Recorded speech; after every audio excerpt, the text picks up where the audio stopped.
오늘은 예수님 만나러 갑시다라는 제목으로 하나님 말씀 증거하려고 합니다.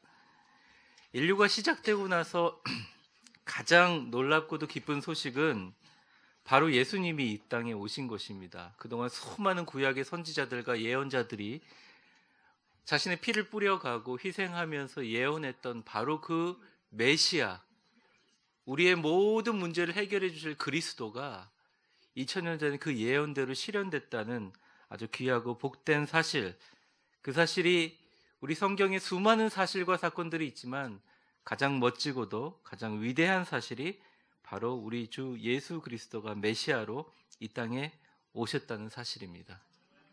2000년 전 팔레스타인은 어둡고 힘들었었습니다. 로마의 지배하에 있었고 굉장히 어려움이 있었습니다. 경제적으로는 젠트리피케이션으로 수많은 농지들이 로마 정부의 감독을 받으면서 소작농으로 일하면서 어마어마한 어려움을 겪었고, 원래 가지고 있는 평균 연령 수명이 더 줄어서 일반인들의 평균 수명이 27세가 되지 않을 정도로 가난하고 어려운 사람들이 많은 시절이었습니다. 예수님께서 내일 일을 걱정하지 말라는 말은 지금 여러분들이 현재로 받아들이는 것과 굉장히 다릅니다. 왜냐하면 내일 굶어 죽지도 모르는 사람은 오늘을 살면서 내일을 걱정할 수밖에 없어요.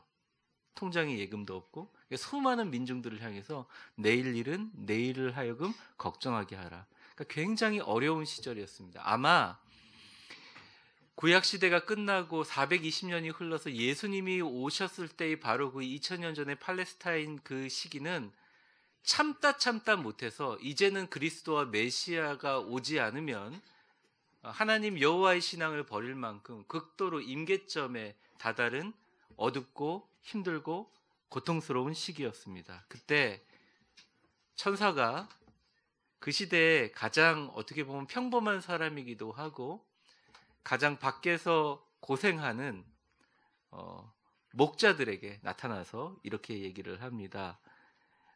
10절의 말씀에 천사가 이르되 무서워하지 말라. 보라 내가 온 백성에게 미칠 큰 기쁨의 좋은 소식을 너희에게 전하노라. 오늘 다윗의 동네에 너희를 위하여 구주가 나셨으니 곧 그리스도 주시니라. 이렇게 얘기를 합니다. 다윗의 동네 베들레헴에 너희들이 그렇게 기다리고 기다리던 바로 예수 그리스도가 오실 것이다 라고 이 목자들에게 얘기합니다. 그러면서 12절에 아주 황당한 디렉션을 줘요. 내비게이션도 이런 식으로 내비게이션을 주지 않습니다. 같이 한번 읽어보겠습니다. 시작. 너희가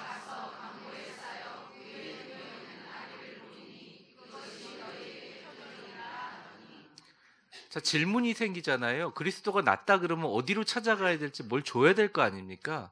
근데 여러분 읽어보세요. 너희가 가서 강보에 쌓여있는 구유에 누워있는 아기를 보리니. 힌트를 몇 개 안 주셨어요. 일단 강보라는 것은 여러분 헬라 말로 이 강보란 뜻이 아기가 바로 태어나자마자 싸는 천과 같은 것이거든요. 그럼 갓 태어났다는 힌트가 하나 있습니다. 두 번째는 구유에 누워있다. 이거는 말이나 뭐 짐승들이 먹이하는 그런 이 식사통에 놓여 있다라는 거라는 두 가지 힌트를 주고, 그 다음에 다윗의 동네라는 것이 그들의 자부심을 갖고 있는 베들레헴, 그 다윗의 동네라는 힌트밖에 없고 그냥 아기를 볼 것이다. 그러면 너희에게 이것이 기적이고 표적이고 사인이라고 얘기를 해 주십니다. 이렇게 딱 단명적으로 얘기하고 이 목자들이 굉장히 두려워하고 아직까지 정신을 못 차리고 있는데 갑자기 하늘에서 굉장히 놀라운 광경이 일어나는데 그것이 바로 13절과 14절인데요. 같이 한번 읽어보겠습니다. 시작. 호련히 수많은 하나님을 찬송하는데 지극히 높은 곳에서는 하나님께 영광이요 땅에서는 하나님이 기뻐하신 사람들. 근데 13절과 14절은 말 그대로 천군, 하늘에 있는 군사들을 얘기합니다. 미가엘을 중심으로 해서 하나님의 평화를 선포하고 승리를 선포하는 군사들과 그 다음에 천사들이 같이 하늘에서 펼쳐지는 놀라운 광경으로 찬양을 한다는 거예요. 여러분, 우리 도심에서 보는 그런 하늘을 생각하시면 안 됩니다. 지평선이 보이고, 여러분 우리나라에서 지평선을 볼 수 있는 데가 참 드물어요. 제가 한 번 살면서 이 지평선은 똑바른 자처럼 되지 않습니다. 둥그스름합니다. 지평선을 끊임없이 달리면 둥그스러운 그런 모양이 생겨요. 근데 이 지평선이나 아니면 정말 아무것도 없는 사막에서 불을 껐을 때, 자기가 갖고 있는 텐트에 불을 껐을 때 하늘을 보면 하늘이 굉장히 넓고 별들이 쏟아질 것처럼 보여요. 여러분들 뭐 바닷가에 가도 그런 걸 체험하겠지만 이 팔레스타인 지역의 목동들은 그런 것들을 경험하면서 하늘을 봤는데 그 하늘에 정말 아름다운 불꽃놀이보다 더 멋있는 광경들이 펼쳐지는 것입니다. 우리나라의 여러분 롯데타워에서 그런 불꽃놀이를 하면서 굉장히 많은 분들이 불이 났다는 게 아니라 많은 사람들 입에서 정말 화제가 되고 참 자랑스러워하고 했고요. 또 세계에도 보면 엠파이어 스테이트 빌딩이라든지 여러 빌딩에서 이런 놀라운 걸 펼쳐지는데 양들 틈에 사실은 양이 따뜻하거든요. 안고 자면 저는 안고 안 자봤지만 찬양에도 나오잖아요. 양 틈에 같이 자고 있는 목자들 얘기하잖아요. 그러니까 추운데 불침번 쓰고 있는 거예요. 목자들이요. 그러니까 이제 추운데 경비 보고 누가 와서 늑대가 잡아가나 그러고 있는데 갑자기 나타나는 천사들이 이런 놀라운 얘기를 해줄 뿐만 아니라 겁나죠. 하늘에서 놀라운 어떻게 보면 판타스틱한 이 쇼가 펼쳐지니까 얼마나 멋있어요. 그러면서 하늘에는 영광이고 기뻐하신 사람들 중에 평화로다라고 이렇게 얘기를 합니다. 그러고서 뭐 별다른 얘기 안 하고 쓱 없어져요. 15절을 한번 보겠습니다. 별 말이 없어요. 천사들이 그냥 떠나 하늘로 올라가 버려요. 참 불친절한 서비스죠. 올라가 버립니다.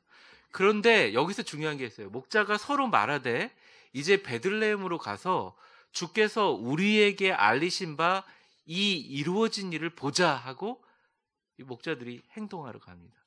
오늘 설교 제목이 뭡니까? 예수님을 만나러 갑시다. 그러니까 예수님을 만나러 그냥 목자들이 가는 이야기예요.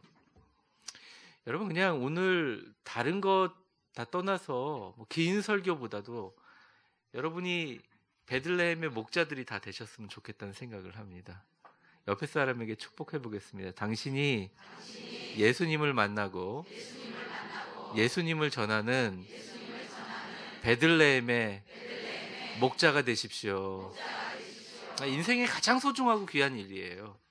오늘 여러분들이 이러기 위해서 우리는 이 자리에 모였다는 것입니다. 큰 기쁨과 소망으로 가는 목자들에게 주신 두 가지 메시지를 가지고 오늘 말씀을 드릴 텐데 두 가지 키워드가 있어요. 첫 번째는 기쁨이고 두 번째는 사람들입니다.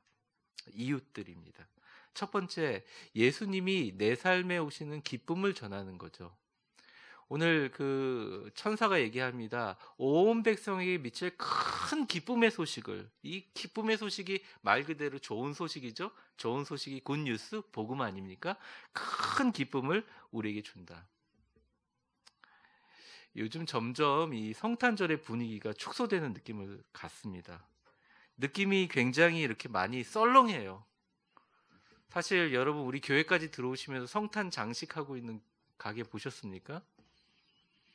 힌트를 하나 드리면 파리바게트에서 트리 하나. 네, 교인이신데요. 네. 그리고 제가 이렇게 쭉 걸어오면서 보니까 미랄마트에서부터 이쪽 길 거리에 없어요. 성탄절이 이틀 전인데. 네. 이게 참 예전에는 이 성탄절이 기독교 신자에게도 성탄절이었지만 비기독교 신자들에게도 성탄절이었던 것 같아요. 1년에 한 번은 그래도 예수님을 생각하는 게 성탄절이었던 것 같습니다. 요즘에는 성탄절 너무 썰렁합니다. 예전에는 제 고등학교 친구가 저한테 그랬습니다. 진우가 내가 교회는 너무 싫어하고 예수님은 너무 싫어하는데 하나 좋은 게 있다. 그래서 성탄절을 줘가지고 그거는 참 좋다. 예수님이란 분이 태어나서 그날 너무 즐겁다. 그런 얘기를 한 적이 있어요. 이 도화지를 옛날에 이렇게 도화지 같이 스케치북을 반으로 잘라가지고 또 요걸 반으로 잘라서 여러분 지금은 잘 안 나오죠. 끈적끈적한 풀 붙여가지고 반짝이 뿌리고 그 다음에 사인펜으로 그려가지고 요거 해서 잘 만들어가지고 정말 간직해서 조금 잘 만들어진 건 목사님들이고 조금 마음에 드는 뭐 장로님들이고 권사님들이고 이렇게 크리스마스 카드 나누고, 또 중고등부 아이들과 뭐 유소년부 아이들은 이런 거 가지고 크리스마스 카드 나누면서 믿지 않는 사람들조차도 크리스마스 카드를 써가지고 하는 게 그때의 추억이었는데, 요즘에는 카톡으로 오는 카드도 잘 보지 않고 감흥이 없는 것 같습니다. 아이 괜찮아요. 애는 얼마든지 울어도 상관없습니다. 그냥 그렇게 해주시고. 그러니까 모든 거리에 캐롤이 들렸어요. 제가 2014년에 이 한국에 담임 목사로 와서, 서울에 담임 목사로 와서 제일 당황했던 게, 뭔 더 썰렁해요. 크리스마스는 더 캐롤이 없어요. 물어보니까 음원 저작권 때문에 틀지 못한다 그럽니다. 크리스마스 이브날 밤이 되면 믿는 사람이든 믿지 않는 사람이든 한 것 없이 전부 다 명동거리로 나가거나 뭐 종치는 데 가가지고 다 서 있거나, 하여튼 거리가 완전히, 얘기하면 사람들이 그럽니다. 아, 목사님 그때 경기가 좋아서. 이게 경기 때문에 그럴까요? 어쨌든 믿는 사람이든 안 믿는 사람이든 기독교란 종교를 가진 사람이든 안 종교를 가진 사람이든 그냥 직간접적으로 다 성탄의 기쁨을 체험했어요. 그리고 예수님을 기억했다는 거죠. 그리고 교회 안 나가는 사람들도 적어도 성탄절은 한번 교회를 나가야지, 그리고 교회를 오신단 말씀입니다. 오늘도 혹시 성탄절이라 교회 오신 분들이 있는데 진심으로 환영드립니다. 그러면서 예수님에 대한 기쁨과 감사를 나누었던 기억들이 납니다. 젊은 청춘 남녀들은 성탄절이 되면 괜히 가슴이 뛰어가지고 애인이 없으면 춥다 그러고, 성탄절에 눈이 내리면 재수없다 그러고, 그렇게 할 정도로 성탄절에 대한 두근거림이 있었어요. 요즘에 너무 썰렁해요. 제가 잘못 보고 있는 겁니까? 네, 잘못 보고 있으면 얘기를 해주십시오. 저는 막 가슴이 뛰고 흥분했는데, 미국에 살면서 흥분했던 가슴들이 4년간 계속 식어가고 있어요, 매년. 크리스마스 전날 밤 어머니 아버지가 산타 할아버지 역할을 감당한다고 하면서 몰래 이제 선물을 사가지고 아이들 머리에 전혀 성경적이랑 상관없는 선물들을 갖다 놓고, 아이들이 원하는 선물을 갖다 놓고, 아이들은 자기 전에 산타 할아버지 언제 와? 막 이러다가 자기들끼리 산타 할아버지 발견하려고 하다가 푸르륵 잠들면 몰래 대기하고 있던 엄마 아빠가 와서 싹 전해주고, 아이들이 깨어나고 나서 와, 선물이다 기뻐했던 순박한 시절들이 있었습니다. 제가 그때 초등학교 때 저희 여동생이 실눈을 뜨면서 사실 산타 할아버지의 정체는 우리 엄마와 아버지였다는 사실을 알려줄 때 굉장히 참담하고 배신감과 충격을 많이 받았었습니다. 근데 요즘 아이들이 그렇게 순진하나요? 요즘 초등학교 아이들은 충격을 받기는커녕 야구 선수가 연봉 협상하듯이 부모님과 성탄절 전날에 선물 가격 협상이 들어가기 시작합니다. 요즘 너무나 빠른 속도로 예수님이 이 땅에 오신 성탄의 참 기쁨과 즐거움들이 외형적인 모습이 사라져가고 있는 현실을 봅니다.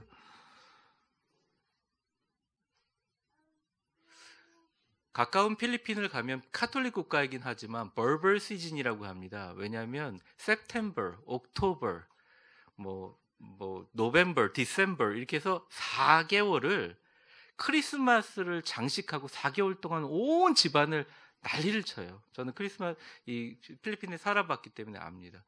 근데 제가 4개월 지나서 막상 성탄절이 되면 힘이 다 빠져요. 그만큼 성탄절을 막 즐기고 그렇게 합니다. 백화점이나 그런 곳을 들어가기 전까지는 캐롤을 듣기가 참 어렵습니다. 근데 우리 교회는 캐롤이 있죠. 여러분 계단 올라오실 때 축복의 우리 찬양팀 이렇게 캐롤 불러주시잖아요. 얼마나 좋아요. 한번 그분들을 생각하면서 축복의 박수 우리 한번 하겠습니다. 네. 아니 얼마나 어르신들이 서가지고 이렇게 캐롤 불러주시니까 얼마나 좋아요. 우리 교회는 캐롤이 있어요.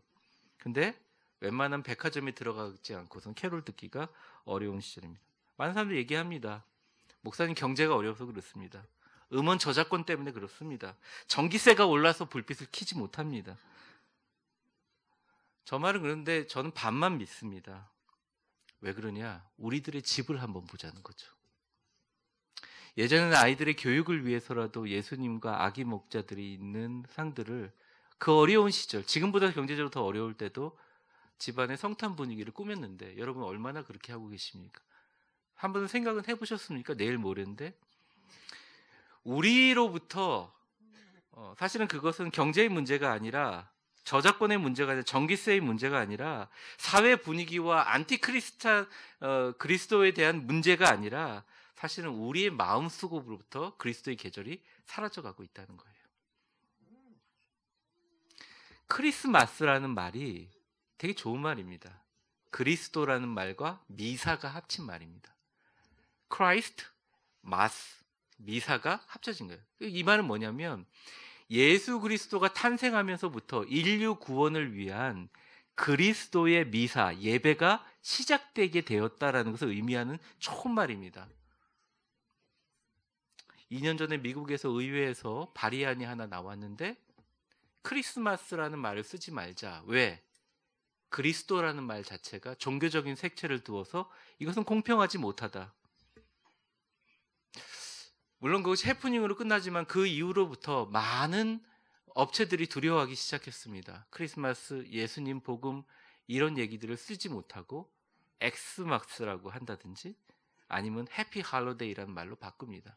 스타벅스를 비롯한 수많은 대기업들이 그런데 영향을 받아가지고 동성애 단체들이나 서로 여러 이상한 단체들에서 사실 말하는 주장에 따라 흔들리고 휘둘려서 사실 미국에 가보면 가장 큰 트리와 예수님에 대한 장식과 예수님에 대한 의미가 있었는데 다 사라져가고 있습니다. 여러분 오늘 트리에 보면 불빛들이 반짝이죠.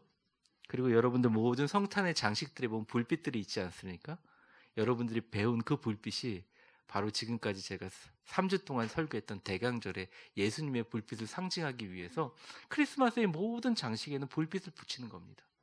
근데 이런 불빛과 아름다운 트리들과 이런 불빛들이 우리들 가운데 예수 그리스도를 밝혀주는 의미로 살지 못하고 대간절 기간 동안 밝혀주시는 우리 빛으로 오신 예수님을 의미하지 못하고 그냥 거룩한 크리스마스가 해피 할로데이, 거룩한 공휴일로, 연말 공휴일로 잊어버리고 살고 있습니다.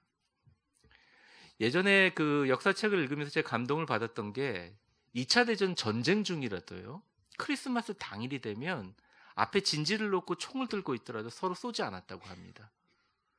그리고 독일군에서 독일어로 고요한 밤 거룩한 밤을 부르면 앞에서 영어로 그것을 합창하는 일들이 일어났다는 거죠.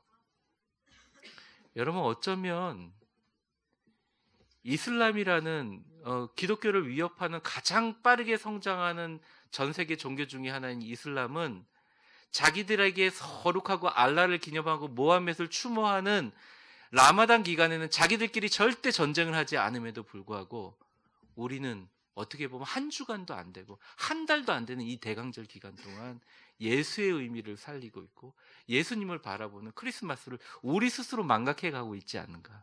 근데 그거보다 더 중요한 것은 우리가 무슨 행사를 안 하고 뭐 집안에 장식이 없고 그것도 중요하지만 우리 마음속에 예수님이 오신 성탄의 기쁨이 사라져가고 있다는 거예요. 여러분에게 묻겠습니다. 진짜 예수님이 오신 것에 대한 기쁨이 여러분에 살아 있습니까? 기쁘다 구주 오셨네. 그런데 얼굴은 기쁘지가 않습니다. 옆에 사람 한번 축복해 보겠습니다. 당신에게 예수님이 오신 게 진짜 기쁨이 되기를 바랍니다. 그러니까 오늘은 좀 웃으세요. 기뻐하세요. 저야 목회자니까 웃지만 여러분들도 오늘은 기쁘게 웃으시고 나가시면서 악수도 좋은데 하이파이브하면서 메리 크리스마스 이렇게 하세요. 네. 그 감사하게. 그리고 오늘은 저녁에 가족들하고 식사도 한번 하세요. 아들이 저 친구들 만나요. 그럼 일로 와 같이 식사하자. 안 되시더라도 시도도 해보. 전화도 한번 해보세요. 오랫동안 떨어졌던 친구들이나 부모님께 한번 어머니 아버님 한번 전화를 한번 해보세요. 자녀들에게 전화를 해보세요. 기묘자이시고 영존하신 아버지시고 모사이시며 우리에게 빛으로 오실 뿐만 아니라 우리에게 놀라운 즐거움과 승리와 해방과 역전의 기쁨을 주신 주님을 배우고 느꼈던 그 주님이 바로 오늘 오셨다는 사실을 기뻐하는 마음이 사라지는 순간, 우리 마음이 사라지는 순간 외면적으로도 아무리 성탄을 기뻐해도 그 기쁨이 유지되지 않는다는 것입니다. 여러분에게 그 성탄의 기쁨이 회복되기를 주의 이름으로 축원합니다. 예수님이 이 땅에 오신 게 얼마나 기쁜 사실인지 같이 사람들하고 나누는 오늘 성탄절이 되시기를 주의 이름으로 축원합니다. 저는 첫 번째 메시지는 바로 이 기쁨이 회복돼야 된다 생각해요. 두 번째 메시지는 뭐냐면 저는 내 삶에 예수님이 오신 놀라움을 사람들에게 전하러 목자처럼 가야 된다고 생각합니다. 여러분 그 15절을 한번 보여주세요. 15절. 천사들이 떠나 하늘로 올라가니 목자가 서로 말하되 이제 베들레헴에 가서 주께서 우리에게 알리신 바 이루어진지를 보러 가자. 이렇게 하면서 탁 떠나버립니다. 그럼 그 후에 어떤 일들이 있냐면 16절서부터 20절까지 나오는데 여러분들 한번 이 내용들을 쭉 한번 같이 읽어보겠습니다. 시작. 빨리 가서 마리아와 요셉과 보고 천사들이 자기에게 이 아기에 대해서 말한 것을 듣는 자가 다 목자들이 그들에게 말한 것을 놀랍게 여기되 마리아는 이 모든 말을 마음에 새기어 생각하니 목자들은 자기들에게 이르던 바와 같이 듣고 본 그 모든 것으로 인하여 하나님께 영광을 예수님의 탄생을 가장 빠르게 접한 사람이 목자들인데 왜 목자일까? 제가 여러 가지 생각을 해봤습니다. 그런데 천사가 내려와서 오늘날 다윗의 동네에 그리스도가 나실 것이다 라고 얘기할 때 가장 임팩트가 있는 사람이 누구겠냐, 어떤 직업군이겠냐 생각을 해본 거예요. 여러분 제가 퀴즈를 하나 낼게요. 그리스도에 대해서 가장 많이 나온 구약의 성경 그 책이 어떤 책입니까? 많은 분들이 물어보면 목사님 이사야서입니다 이렇게 얘기합니다. 그 말도 맞지만 사실은 시편들입니다. 시편의 대부분의 다윗의 고백에 예수 그리스도에 대한 소망이 담겨 있어요. 메시아가 담겨. 그리고 이 다윗의 상을 보면서 지금도 이스라엘 국기가 다윗의 별이 있지만 다윗의 상을 보면서 놀라운 하나님의 그 이스라엘을 향한 하나님의 사랑과 이스라엘 왕국에 대한 어떤 이스라엘 왕국에 대한 자부심이 그 안에 들어 있어요. 그런데 그 당시의 목자들은요 굉장히 어려운 사람들이었어요. 어렵고 힘든 사람들이었죠. 그리고 사실은 지금 아파트에서 수고하시는 경비원 아저씨들처럼 컴컴한 밤에 누가 올지도 모르고 어려운 상황에서 사실은 여러분 저는 늑대를 직접 보지는 못했는데 그냥 동물원에서 봤지만 그게 달겨든다면 어떤 생각이 들까요? 근데 자기의 양떼를 지키기 위해서 지팡이 끝에 쇠 하나 붙인 거 그 지팡이 들고 밤새 지키는 사람입니다. 그러다 잠들 수가 없잖아요. 양 안고 자다가 양이 매 하고 혹시나 맹수들이 찾아오면 돌팔매나 지팡이 들고 가서 지키는 사람들이었다는 거죠. 근데 그들에게는 많은 봉급도 없었고 좋은 사회적인 지위도 없었어요. 근데 자부심이 하나 있었어요. 뭐냐? 이스라엘의 근간이 되었던 위대한 왕인 다윗이 무슨 출신이냐? 목동 출신이었다는 거예요. 목자 출신이었다는 거예요. 그리고 어디서 목자 일을 했었느냐? 바로 다윗이 난 자기가 지금 있는 베들레헴이라는 다윗의 동네에서 목자 일을 했다는 거예요. 그러니 세상에서 천사가 내려와서 그 예언했던 그리스도가 이 땅에 오는데 다윗의 동네는 이 동네에 예수님이 왔는데 가장 힘있고 기쁘게 자부심을 갖고 전할 직업군이 어디겠냐는 거예요. 베들레헴 다윗의 동네에 살고 있는 목자들이었다는 거예요. 가장 효과적인 사람들한테 복음을 전했어요. 그리고 그들이 말씀을 전하기 시작합니다. 아기 예수의 어머님 마리아와 가족들을 만나고 그들에게 알리기 시작했어요. 저는 여러분들도 베들레헴의 목자들과 같이 같다고 생각합니다. 또 우리 주변에 있는 아파트 경비하시는 분들을 비롯해서 우리 교회에 있는 모든 우리 주변에 있는 이웃들도 어쩌면 외롭고 힘들고 추운 경제적인 고난들을 겪고 이 땅의 어려움들을 겪고 사는 아름답고 위대한 대한민국 국민들이라고 생각합니다. 우리 주변에 있는 모든 사람들이 그래요. 그런데 문제는 그들이 양만 지키다가 세상을 떠난 게 아니라는 거예요. 맹수들만 경계하다가 인생을 마친 게 아니라는 거죠. 그들의 인생에 천군천사가 나타나서 오늘날 너희를 위하여 다윗의 동네에 예수 그리스도가 오시리니 그걸 전하라는 사명을 우리에게 주셨다는 것입니다. 사랑하는 성도 여러분, 여러분들이 예수님의 소식을 주변에 전하는 베들레헴 목자가 되시기를 주의 이름으로 축원합니다. 제가 요즘에 자문해 봅니다. 이 땅에 특별히 우리 한국의 크리스마스가 예수님과 하나님이 좋아하는 축제인가 이런 생각을 한번 해봅니다. 요즘에 세계적인 크리스탈 전문 브랜드인 스왈로브스키가, 욕 아닙니다, 롯데월드 타워 앞에 광장에 35만 개의 그 크리스탈을 달아가지고 막 하는 그 루미너리 터널이라고 하죠. 거기서 많은 젊은이들이 막 카톡 찍고 사진 찍고 막 이런 거 제가 보는데, 사람들이 그 아름다움과 축복의 찬사를 보냅니다. 저도 보니까 참 사진으로 봐도 아름답지요. 근데 사실 우리가 성탄의 즐거움과 예수님의 오심을 전할 그것은 그런 아름다움하고는 좀 거리가 멉니다. 성탄절은 굉장히 역설적으로 불편한 놀라움으로 가득 차 있어요. 천사는요, 천사와 목자가 만난 후 목자라는 삶에서 갑자기 변화되어 예수를 전하는 사람이 되었고요.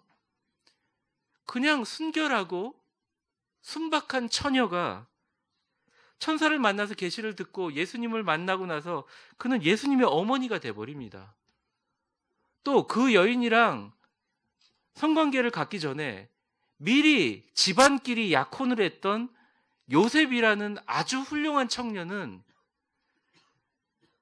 정말 너무나 황당하게 이 아이와 아내를 돌맞아 죽는 것으로 지키기 위해서 침묵하게 되는 거죠. 그리고 더 놀라운 것은 애가 태어나는데 제대로 된 방에다 누이지도 못하고 그 핏덩어리 아이를 짐승들이 여물을 훑어먹는 그곳에다가 놓고 잘 수밖에 없었던 그곳에서 우리가 생각하는 가장 위대하신 예수 그리스도, 영존하신 아버지가 나타났던 엄청나게 불편한 놀라움으로 가득 차 있다는 것입니다.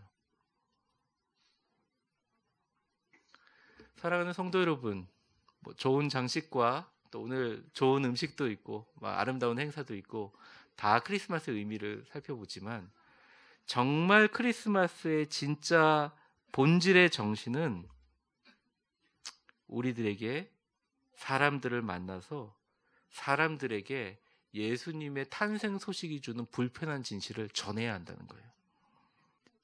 그래서 그 사람들을 보고, 야, 이게 교회가 세상 논리하고는 다르게 가는구나. 교회가 1,000만 원 정도의 예산을 들어서 인근 아파트나 종사 직원들이나 아파트 미화하는 분들뿐만 아니라 그 행사에 참석하지 못하는 분들까지도 선물을 챙겨주는 교회가 있구나. 성탄절을 섬기면서 아이의 엄마를 지키기 위해서 목숨 걸고 순종하는 아버지 요셉의 희생이 있었구나. 침묵이 있었구나. 돌맞아 죽을 각오인데도 불구하고 천사의 예언을 듣고, 가브리엘 천사의 예언을 듣고 아이를 잉태하면서 죽음을 불사하는 마리아의 순종이 있었구나. 그 작고 약한 아기가 예수 그리스도로 세상에 받아들여지는 불편함에 대한 순종이 우리에게 있는지 되물어야 하는 거죠.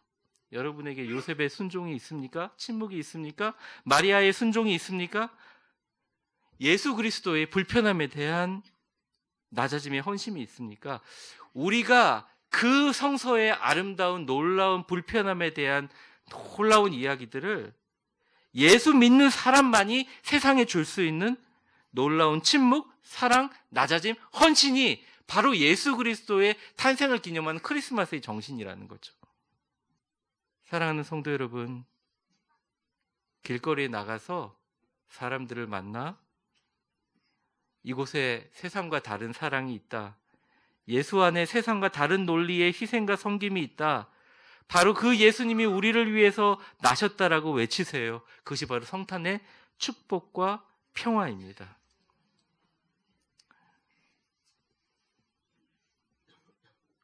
물론 오늘 동방박사의 심정으로 예수님 생일이니까 생일 선물 준비해서 성탄 감사원금 하는 것도 귀한 일입니다. 주님이 생일 선물은 더 기쁘게 받으시겠죠? 그런데 여기서 더 중요한 건 뭐냐면, 오늘 더불어 이 성탄의 선물과 축복을 이웃들하고 나눠주는 게 너무나 중요하다는 거죠. 오늘 오후 1시부터 지역 주민들, 특별히 이웃들을 함께 식사를 하는데, 그중에서 아파트에 봉사하시는, 미화하시는 분들, 경비하시는 분들, 여러 종사하시는 분들을 부르고, 또 오실 수 있는 분들 오시고, 오시지 않았더라도 오지 못하는 오히려 4배나 더 많은 사람들의 선물까지 챙겨서 저희 교회가 드리는데, 이 성탄의 축제에 여러분 다 같이 오셔서 식사해 주셨으면 좋겠어요. 왜냐하면 이건 성탄의 기쁨이고요, 이 성탄을 나누는 이 기쁨과 축복이 뭐냐? 다른 사람과 나누는 것이거든요. 옆에 있는 분들에게 한번 축복해 보겠습니다. 우리 모두 성탄의 기쁨과 축복에 참여합시다. 음식 모자라면 김밥도 있으니까 괜찮아요. 여러분들 드시면 돼요. 우리 흔히 얘기합니다. 말씀을 맺으려고 그래요. 성탄의 기쁨과 축복이다.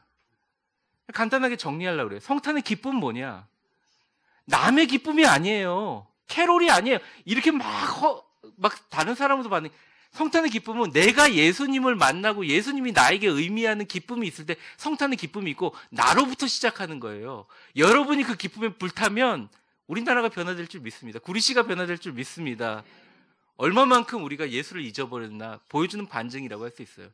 근데 성탄의 축복은 뭐냐? 내가 예수님을 만난 것을 베들레헴의 목자처럼 사람에게 전하는데 그냥 전하는 것이 아니라 그 베들레헴 목자 예수 그리스도를 경험했던, 예수 그리스도 탄생을 위해서 희생했던 요셉의 침묵과 마리아의 순종과 수많은 목자들의 여행과 동방박사의 예물과 수많은 불편함과 말이 안 되는 이야기들이 오직 우리를 죽기까지 사랑하신 예수 그리스도와 하나님의 사랑만으로 이루어진 이 사랑을 가지고 다른 사람들에게 전하는 날이 바로 축복이고 크리스마스라는 말입니다.